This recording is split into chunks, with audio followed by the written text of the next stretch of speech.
Hooray! Vince McMahon is incredibly tone deaf. I don't know what the fuck that opening segment was. I'm John Ritlin with a review of WWE Smackdown, and I nearly turned it off. I'm not gonna lie. It's not that I haven't seen worse shit, because I have. I survived the Attitude Era. I survived plenty of stuff.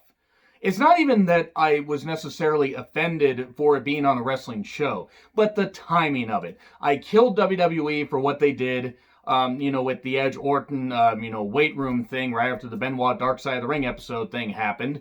And then I killed what AEW did with Matt Hardy and Santana and Ortiz with the pool thing right after Chad Gaspard's death, where he drowned. Right after that, I killed them for it. This is even worse. There's stuff happening in Minneapolis, and a whole bunch of protests all over the goddamn place. All over the goddamn country, and this is incredibly fucking tone deaf. And also, using Jeff Hardy's, substance abuse issues from the past, which they've referenced in 2008, 2009, during that feud with Edge. That was a great idea. That didn't work at all. And they did it with Sheamus. They had Jeff Hardy and Samoa Joe, and they've had, promos and stuff like that. The promos never bothered me. This was so goddamn on the nose, and treating it like a real life situation. I'm not saying yuck it up and everything, but why fucking do it? Why fucking do this shit at all? Who was this for? Did this benefit Jeff Hardy? No. Could Jeff Hardy have greenlit it? Maybe. Jeff Hardy may have signed off on it. I have no goddamn idea. I'm not a mind reader. But this segment, one, it came out of nowhere. Two, very, very bad timing. I don't care if they already taped SmackDown or whatever. This was a really, really, really, really bad idea. And again, I nearly turned it off. Because I'm just like, this isn't wrestling. This is incredibly tone deaf. This is incredibly stupid. Use wrestling as a goddamn escape. For those who don't know what the goddamn segment is after that long intro and long rant, okay, Renee greets us at the scene of a car accident. Elias is hit. There's a car that's hit a stop sign or hit something or whatever. And very conveniently crashed car, by the way. It actually looked like it was totally fine. Maybe a little bit of body damage, but Elias is laying down. And then they're all looking for Jeff Hardy because apparently it's Jeff Hardy's rental car. And there's a bottle of booze in there, just in case they weren't hitting you over the head enough with this. And I know I've given Jeff Hardy a lot of shit, and I probably will in the future because he screwed up a whole lot of chances. But if they're going to go with this idea that Jeff Hardy's, getting over all his issues, maybe they shouldn't have done this. And also maybe all the bullshit, all the bullshit surrounding it. The fact that it's a wrestling segment. This isn't a wrestling show. When you start like this is just bad reality TV, in my opinion. And that's what Vince McMahon wants to do. Wants to make movies. So, yeah, Elias on a stretcher. The car belongs to Jeff Hardy. He's found in the bushes some bit away, and he's all dirty and, upset and confused, and he had a head injury. He's wondering what happens. He smells of alcohol. They address all this stuff at the end. It's kind of like retconning it because they realize, oh shit, we shouldn't have filmed this. This was a really bad idea. So they completely negate everything that happened. It kind of reminded me of when Goldberg got arrested for targeting Miss Elizabeth. And then, return on the same Nitro because the police station just happened to be right down the road. But yeah, he's taken away in a cop car, and Jamie Noble, Mr. Tucker Gerbs, I'm sorry, I always think of that with Jamie Noble, and I like Jamie Noble, but that's what I always think.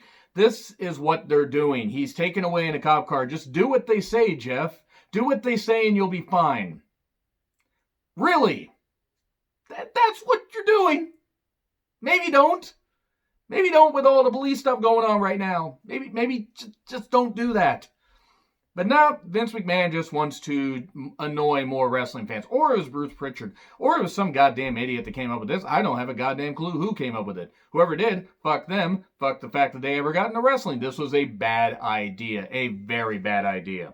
So, after all that and everything, and after Renee and Kayla are all doing the stuff, and Braun even says, I don't know what happened. I got here and I saw this, and it's obvious that Sheamus was the one that planted this and did this because he was feuding with Jeff Hardy and still is.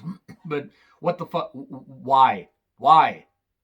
Greatest wrestling match ever. It's the greatest wrestling match in the planet. What are you waiting for? Get out of there. For Orton and Edge, by the way. And then we have Adam Pearce, who apparently is the SmackDown GM now, but Jeff Hardy's been arrested. Sheamus is like, again, he's a pathetic junkie, da-da-da-da-da-da-da. See, promos don't bother me because they can be on the nose, and I like the CM Punk Jeff Hardy feud. That was some good shit. Here's the thing, you can't capture that kind of magic, and I don't really buy Sheamus as this kind of, main event guy that they could, push again. I mean, I'm sorry, and I think Sheamus is good. I just don't think that this storyline with Jeff Hardy just isn't working. It wasn't working before this. It's definitely not working now. And then Sheamus, Corbin, Ziggler, and Gable all yell about wanting to take Jeff Hardy's place. And also Elias is out of the tournament. Elias is supposed to face AJ Styles. AJ Styles says, "Hey, by the way, I want to buy into the finals." Oh, okay. They don't have a substitute go face AJ. I guess they just give AJ the idea, hey, you want to do that? Go ahead. And Daniel Bryan gets the opportunity and is like, no, how about this? We take all the guys and put them in a battle royal. Okay. I guess Daniel Bryan is a de facto Raw or SmackDown GM again. And Jesus Christ. So we have a battle royal to see who faces Daniel Bryan. If I miss anybody here, I apologize. Corbin, Grey Metalik, Nakamura, Gulak, Chad Gable. He's Chad Gable, by the way. Lince Dorado, Sheamus, Ziggler, Cesaro, Jey Uso. If I missed anybody, I'm sorry, but I was writing these down quickly. Corbin didn't win, thankfully. Thank fucking Christ. Gable got eliminated after eliminating Cesaro and eliminating Nakamura. While there was a distraction, Cesaro eliminated Gable, while the rest were distracted because the rest are so easily distracted. Show them a shiny object and they get distracted. So yeah, let's see. This match, look, the match quality actually wasn't the issue on this show. It's just that fucking beginning and this other fucking segment I'm going to talk about. So this review may go long. But Cesaro and Nakamura, Gable, they're all eliminated. It's down to Jey Uso and Sheamus. I don't know what was driving Jey Uso, but hopefully not him. Hopefully not his brother. So Sheamus eliminates Jey Uso to win. Cool, he's back in the tournament somehow. Sonya's cutting a promo, getting her fists ready for all that action, and then Lacey Evans attacks her. And so we're getting that going on. Cool, okay, you know what? Boom. They had this thing where Sonya was targeting blonde women, saying blonde women can't wrestle. Lacey's like, well, I'll show you. So Gable then yells at Cesaro and Nakamura. And yay, we get more short jokes. We get it, Gable's short. Guess what? He's not much shorter than Bret Hart was. I mean, he's a few inches shorter, but still. Bret Hart was not seen as, somebody that was necessarily tall, and he was a great wrestler. I'm not saying Gable's Bret Hart. He's more like Kurt Angle. But seriously, this isn't working. This gimmick wasn't working before, and it's not working now. Sonya versus Lacey. A lot of fisting action, a lot of brutal shots here. These two women, played it straight and did well and everything. Of course, Fox must have been happy when a Southern Caucasian woman pulled out a white handkerchief to dab herself. I make fun of Fox a lot, by the way, and don't worry, I'm going to make fun of Fox a little bit later. But hey, Lacey was like, I was a wrestling champion at one point. She gives Sonya the chance to freely mount her. I have to make these jokes that I have to bring down the tone a little bit, but I actually like what these women did. And there was a double count out where, the women are going to continue this feud. That was good. I liked this. I thought this was good stuff. And it's a way to continue it. They brawl a bit more. Sonya says, I'll fight you on my terms. Then the Forgotten Sons, the Forgotten Trumpers. Great, good. Because, the opening segment wasn't bad enough with the, the overtones of just do what the police say and you'll be fine. Let's have three guys that are known Trump sheep and, yeah, they served in the military and, okay. Putting that to the side because people who serve in the military do have my respect. But, good Lord. Our blood is on your hands, and now your blood is on ours. Okay, now that's fucking tone deaf right there. I don't care. That's fucking stupid. Yeah, I know they're supposed to be heels, but fucking hell, could you maybe have not done this? I mean, yes, this disclaimer: the words of the Forgotten Sons may not reflect that of WWE. Vince McMahon is friends with Trump. You really think that they don't do? Really? Whew! A moment of bliss with the New Day. And they had Shad Gaspard armbands. Rest in peace, Shad Gaspard. Nikki made some pancakes by hand. Have fun unseeing that. She was happy to give New Day her handmade pancakes from her grandma's recipe. If it was Becky Mom's recipe, Big E would be all over that, and all over the recipe too. New Day, they said they need to watch out for the Forgotten Sons. Yes, you do. Unfortunately. There's a lot of tone-deaf bullshit tonight. Sasha and Bayley come out. Sasha with a Hana Kimura armband, and that's very good. Now, Bayley could have had one underneath her jacket. I'm not judging Bayley here, but that was very, very, very nice, very gracious by Sasha. And then they talk about, wanting the tag titles because they put them on the map. And then we get a little bit of a tease where Sasha's in about 18-inch heels and everything. Actually, I think they were only like 6, but still. Bayley says, well, Sasha will face Alexa. Sasha's like, I don't have my boots. I'll go get your boots. It's fine. And then fucking, Alexa, knocks her down. Okay, so we get Sasha versus Alexa. Good enough match. Nikki Cross and Bayley were shouting on commentary. I don't know. You know what? Put Nikki Cross on commentary because she's better than Cole and Graves. Now, she can't call a match for God's sake, but she brings up so much damn energy. She's incredible. I have no fucking idea what she was saying 80% of the time, but it was fucking great.